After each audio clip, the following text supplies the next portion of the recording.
saya diajarkan hidup sederhana, tapi pikiran saya tidak sederhana. Saya mempunyai cita-cita yang tinggi sejak kecil ya, karena saya memang ingin menjadi guru ya.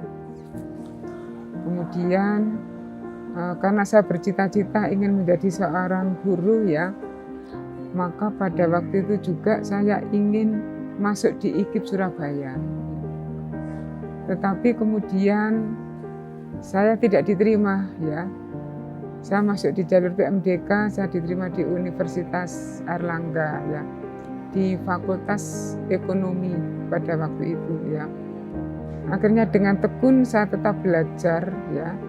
Setelah saya lulus ya, saya melamar di beberapa pekerjaan, di beberapa lowongan pekerjaan. Sebagai staf accounting di perusahaan agroindustri itu sangat banyak sekali ya. Kemudian saya juga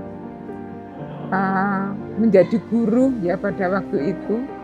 Jadi saya paginya jadi staf accounting, sorenya saya menjadi guru. Karena cita-cita saya menjadi guru.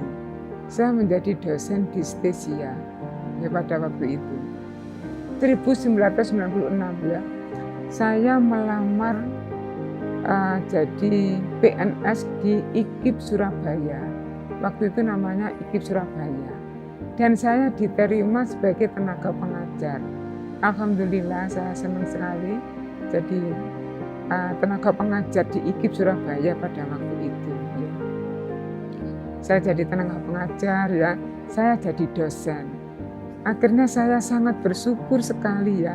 Jadi berkat karena saya ikhlas ya, karena saya sederhana itu ya, saya kok ya tidak menjadi guru tapi saya menjadi dosen ya.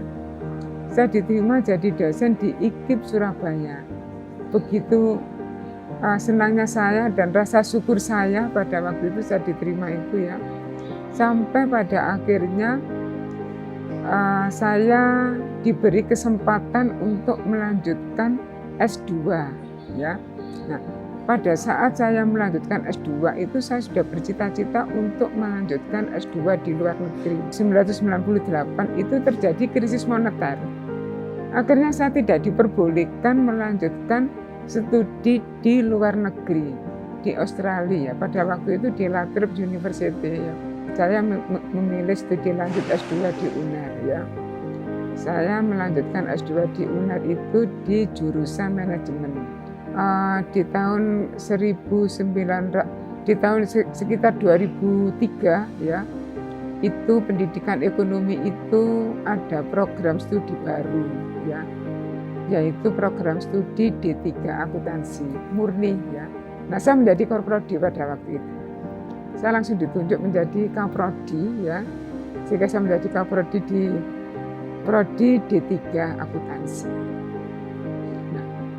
Kemudian dari situ saya memang mengembangkan prodi D3 akuntansi ya. Kemudian kita melanjutkan ya, mendirikan prodi S1 akuntansi. Nah, perjalanan saya memang tidak terlalu banyak hambatan ya kalau menurut saya, karena itu tadi saya berpikir sederhana dan ikhlas ya. Orang tua saya selalu memberikan petuah ya, bahwa kalau bekerja itu harus ikhlas ya. Jadi jangan mengharapkan sesuatu dari pekerjaan itu, tapi ikhlas saja ya. Tapi berpikir ya, apa yang akan diberikan dengan pekerjaan dan kepercayaan yang diberikan ya. Saya mempunyai prinsip hidup yang pertama adalah ikhlas. Ikhlas dan sabar. Ikhlas di sini dalam artian kita itu menerima apa adanya, tetapi memberikan sesuatu yang istimewa. Kita menerima apa adanya itu dalam artian kita tidak menerima ing pandem tidak ya, tetapi kita menerima dengan kondisi yang apa, dan kita dari yang kita terima itu bagaimana kita bisa mengoptimalkan. Kita bisa mengoptimalkan sehingga mendapatkan hasil yang bagus sekali. Kita harus bisa memberikan sesuatu yang terbaik ya, atas apa yang dipercayakan kepada kita sebagai orang yang dipercaya ya.